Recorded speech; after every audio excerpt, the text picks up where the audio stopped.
안녕하세요. 인포마켓 강용훈 대표입니다. 오늘 새벽에 일어나자마자 한투운용에서 놀라운 소식을 발표를 했는데요. 한투운용에서 ETF를 설정을 해서 거기에 이제 25%를 삼성전자를 사고 25%를 SK하이닉스를 사는데 25%를 그러니까 들어온 돈의 25%를 한미반도체를 편입하겠다. 이런 계획의 ETF를 발표를 했습니다. ETF는요, 상장지수 펀드라고 하는 건데 상한액이 정해진 게 아니고 돈이 들어오면 지수 비중대로 원래 주식을 사야 되는데 이 같은 경우는 미리 주식 편입 비중을 종목별로 설정을 해 놓음으로써 일종의 보통의 펀드처럼 운용을 하겠다는 거거든요. 그러니까 10억이 들어오면요, 2억 5천만 원은 삼성전자를 사고 2억 5천만 원은 SK하이닉스를 사고 2억 5천만 원은 한미반도체를 사겠다는 겁니다. 근데 잘 아시다시피 삼성전자는 시총이 400조가 넘고요. SK하이닉스는 시총이 92조거든요. 그리고 한미반도체는 시총이 5조 중반이니까 같은 25%라고 하더라도 주가에 엄청난 영향을 미치는 것은 한미반도체 쪽입니다. 그러니까 저희가 그 인포마켓 유튜브가 초창기부터 한미반도체 TC 본더가 어쩌면은 이게 게임 체인징 기술이다. 전공정이 한계에 부딪혔으니까 어드밴스드 패키징이 각광을 받고 이것을 통해서 어떤 집적의 한계, 그러니까 무어의 법칙의 한계를 깨보자고 이렇게 지금 흐름이 가고 있는 건데 여기서 가장 주도적인 역할을 하는 게 한미반도체다. 누차 주장을 해왔거든요. 기술적인 것도 많이 알려드렸고. 근데 그런 주장이 이제 여의도 본류에서도 인정을 하는 것 같습니다.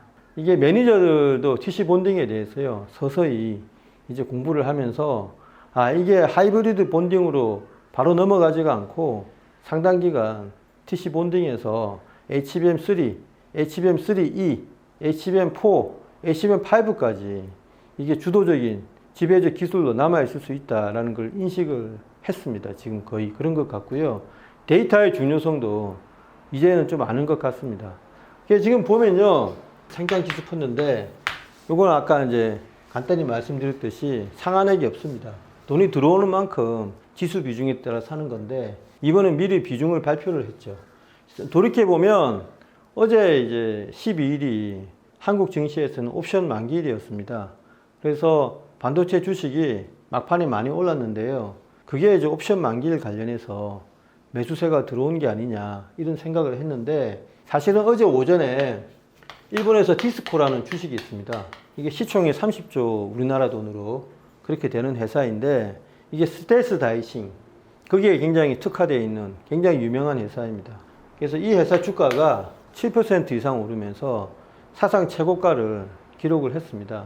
다 아시다시피 엔비디아가 503달러까지 갔다가 떨어지면서 엔비디아의 조정 덕분에 지금 배시라든가 배시는 네덜란드에 있는 하이브리드 본딩 하는 회사이죠. 그 회사의 주가도 100달러 후반에서 90달러 초반까지 많이 빠졌거든요. 그래서 조정이 길어지는 게 아닌가. 어떤 증권사에서는 반도체의 어떤 상승세가 1년 만에 끝난다. 이런 리포트까지 발표를 했는데 전쟁이 나는 게 오히려 호재가 됐든지 디스코에 어제 외국인 매수세가 몰리면서 무려 7% 이상 올라서 지금 반도체, 주요 반도체 종목 중에 가장 먼저 사상 최고가를 다시 기록을 했습니다. 디스코가 오르니까요. 뭐 반도체하고는 직접적인 관련이 없는데 하모닉 드라이버 시스템스라고 정밀 감속기 만드는 회사거든요.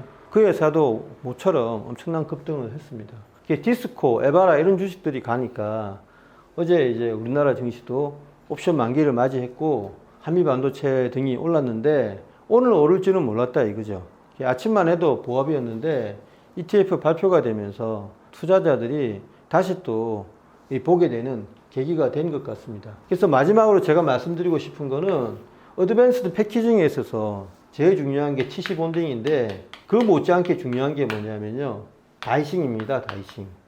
그리고 다이싱과 함께 CMP입니다. 세 가지가 제가 계속해서 강조를 드릴 거고 이때까지 강조를 해왔는데 TC 본딩은 아시다시피 한미반도체하고요, ASMPT 그리고 네덜란드의 배시 회사가 계속 추구를 해왔고 지금은 지배적 승리자로 한미반도체로 굳어지는 양상이고요. 다이싱은 뭐냐면은 그 웨이퍼를 자르는 건데 원래는 톱으로 블레이드로 다이싱 하는 건데 지금은 레이저로 해가지고 스텔스 다이싱이라고 이거를 디스코에서 지금 굉장히 앞서 있거든요. 스텔스 다이싱은 뭐냐면 다이싱이 이제 그라인딩하고 관련되어 있습니다. 그라인딩은 이제 웨이퍼를 얇게 만드는 건데 얇게 만든 다음에 자르는 게 아니고요. 먼저 자른 다음에 얇게 만든다 이겁니다. 그러니까 DBG라고 해서 다이싱 비포 그라인딩이거든요. 이게 이제 스텔스 다이싱의 핵심이고요. DBG니까 이게 먼저고 이게 두 번째죠.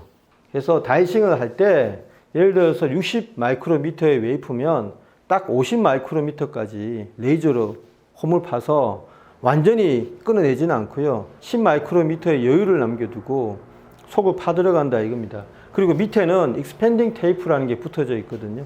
그런 다음에 그라인딩을 해서 30 마이크로미터까지 이제 갈아낸 다음에 20 마이크로미터는 여전히 금이가 있는 상태고 10 마이크로미터는 붙어 있는 상태니까 거기서 압력에 의해서 이게 저절로 딱 쪼개지도록 하는 게 스텔스 다이싱인데 이게 굉장히 만만치 않은 기술인데 이게 디스코가 거의 독점하고 있다 이겁니다. 그리고 금방 말씀드렸듯이 이 그라인딩이라고 했는데 갈아내는 거거든요. 근데 그라인딩은 한미에서도 합니다. 이 거칠기에 갈아내는 거를 그라인딩이라고 그러고 그라인딩을 한 다음에 곱게 연마를 해야 되는데 그게 CMP입니다. CMP 관련 회사는요. 일본의 에바라하고 미국의 어플라이드 머티리얼즈가 장비에 쓴 독보적이고 여기에 슬러리가 소요가 됩니다. 이 점에 대해서는 다음 시간에 제가 자세히 설명을 드리겠습니다. 어쨌든 슬러리를 만드는 회사는 솔브레인하고 한국의 KC텍 정도가 만들고 있고요. 그 다음에 세계적인 회사는 솔베이 그리고 미국의 캐봇인데 미국의 캐봇은 최근에 인티그레소라는 회사에 인수가 돼서 곧 상장 폐지가 됩니다. 그러니까 살려도 살 수가 없는 거죠. CMP가 아마 TC 본딩과 다이싱에 이어서 곽광을 받지 않을까 생각을 하고 있습니다. 오늘 ETF 등장은요. 다시 한번 TC 본딩, 다이싱, CMP로 이어지는 어드밴스드 패키징의 기술에 대해서 매니저들이 이제 주목을 하기 시작했다. 그런 의미로 받아들이시면 될 것 같습니다. 네, 감사합니다.